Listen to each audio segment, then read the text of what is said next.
What's up, guys? Stephen Bogren here, Pro Physique. Today, what I wanted to talk about is your mentality keeping you from being successful with your fitness endeavors.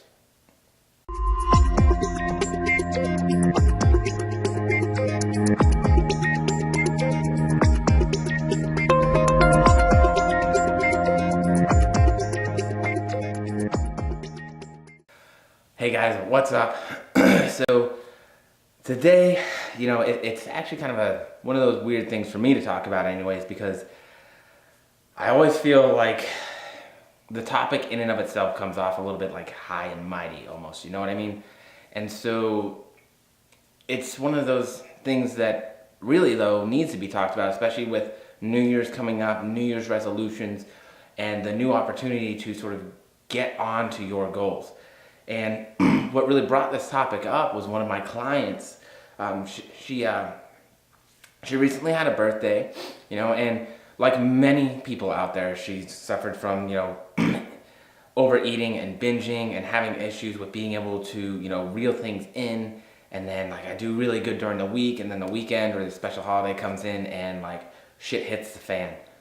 And so she said, hey coach, I just think it would be a cool idea for you to sort of talk about the difference, in the mentality of, hey, I'll start my diet tomorrow, or hey, Monday through Friday is the diet, and hey, this is my lifestyle, and I want this to be something that, continues to make me better or improve my life, my quality of life, long term.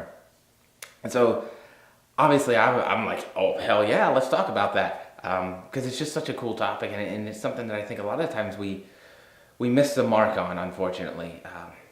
Everything is very now, right? Lose 20 pounds in 20 days, you know what I mean? Get paid fast, get rich quick schemes.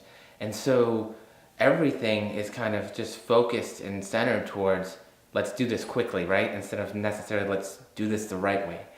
And for fitness, it's one of those difficult things because we can't do it well and do it quickly. And so that's one of those things that we have to understand, that fitness, health, good long-term quality of life, good functional independence, all these things, it takes time, right? It's not an overnight thing. Putting on muscle takes a lot of time, and it takes a lot of hard work. So I think talking about some of those changes in the mentality and how you see things are very important in terms of setting you up for success long term. So let's sort of start with how we look at goals, because I think obviously that's where everything starts. We think about things, and sometimes we don't even think about things, and obviously so then we're not worried about it. But anyways, so it always starts with like this idea, this something we want, that goal, something we want to achieve. I want to lose 10 pounds. I want to bench press 250 pounds. I want to run a mile without dying. So whatever your goal may be, it's all independent on yourself.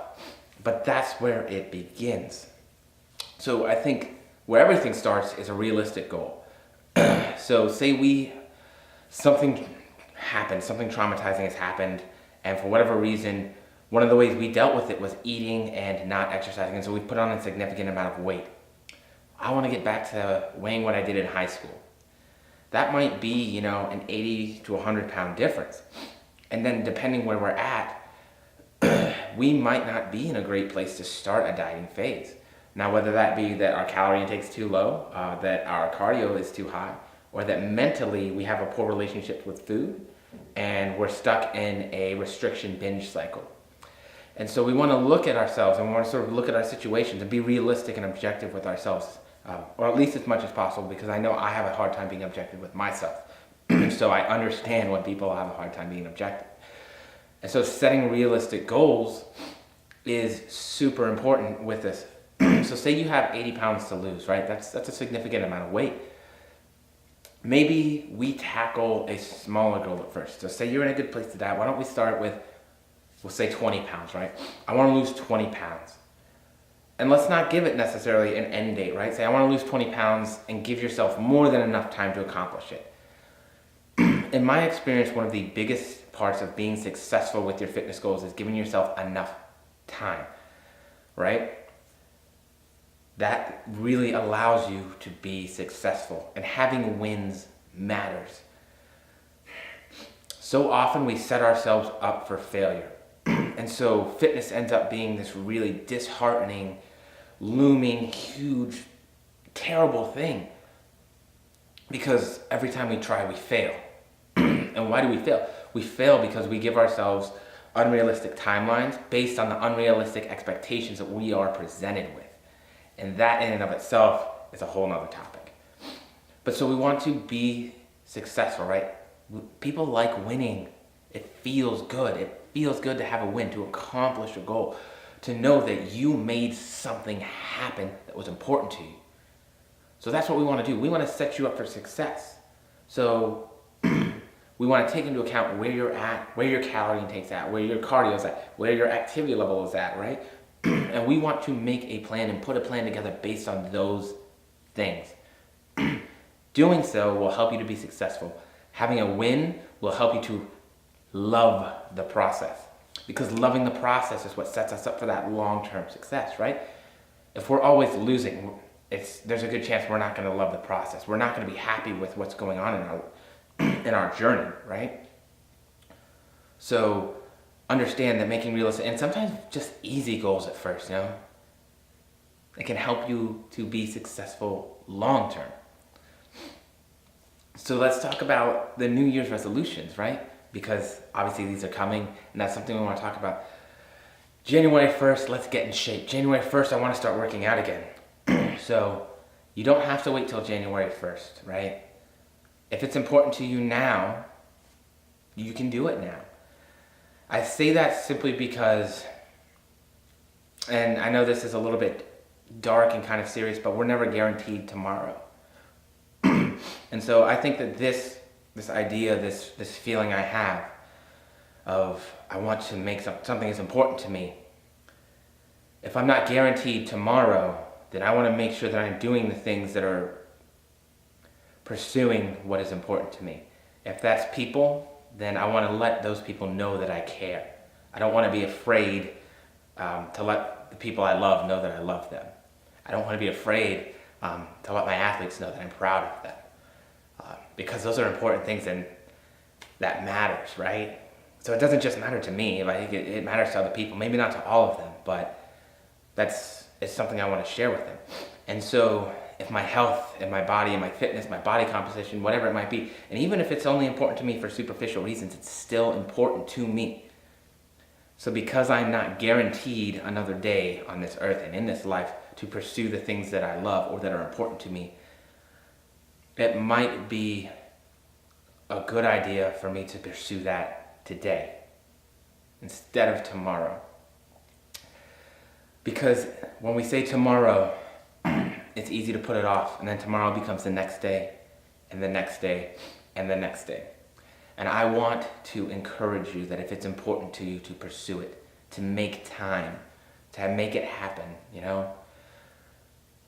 There are a ton of great things that have come in my life from the change in my fitness journey. And there were a lot of bad things that probably spurred it, and fueled it at first. But the truth of the matter is, I became confident. I started to like who I was, like how I looked. The person I was becoming, the one that didn't just quit because something was hard all the time.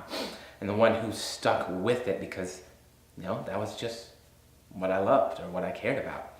And so it wasn't simply my body that changed when I began my fitness journey. And so I want to encourage you guys to make that step, to take that step, because you will find out a lot about yourself. I'll be making I do a Wise Steve Wednesday post. And so this week's is about hard times, right? Because a lot of us shun away from hard times because, they suck. They're not fun. They're not enjoyable, right? I think it's important, though, that we invest ourselves just as much into those, because I've never gone through something that was difficult that hasn't made me a better person. I think we have that opportunity when we go through these things that we will either get better or we will get worse. Your January 1st is going to be a day like that for you. I want to encourage you guys if it's today, if it's January 1st, if it's March 22nd, whatever day it might be, please choose getting better. Um, so don't put it off. Remember, like, it's an everyday thing. You have the time, you just have to make it. So New Year's resolutions.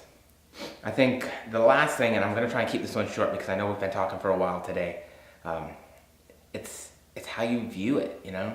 It's not just how you view that start date or that goal, but it's how you view it as a part of your life. I think that quite often, and this is one of the things that came up with that client, or that athlete, is that we can view something as important most of the time and then not important another part of the time. This is why I love flexible dieting, because it allows you to have a full life to include all the things that are important to you. So you can still go out and have a drink, and you can still enjoy dinner with your friends, you know what I mean? So depending what phase you're in and where you're at, you know, moderation is key, obviously, but it allows us to have a full, happy life. And so with fitness, it shouldn't be something that takes over your entire life. It shouldn't be something that prevents you from doing other things that you love or that you like, right? You should still be able to go out and have a drink or have a couple drinks. Maybe just now we don't binge drink so much, you know? We make small improvements, and it should be the same with food, right? It doesn't mean you don't have cake. It just means maybe you don't eat the whole cake. And so we learn that we can still enjoy these things, but we just enjoy them in moderation. So that is the end. I'm going to leave that one there before I get too long-winded and take up too much of your time, guys. But my hope is that this struck a chord with you. I know it struck a chord with me when she was talking to me about it, and I'll probably continue to do a couple more off-shot videos on this in the future. But either way, I hope you guys have a wonderful Wednesday. I'll talk to you soon. All right.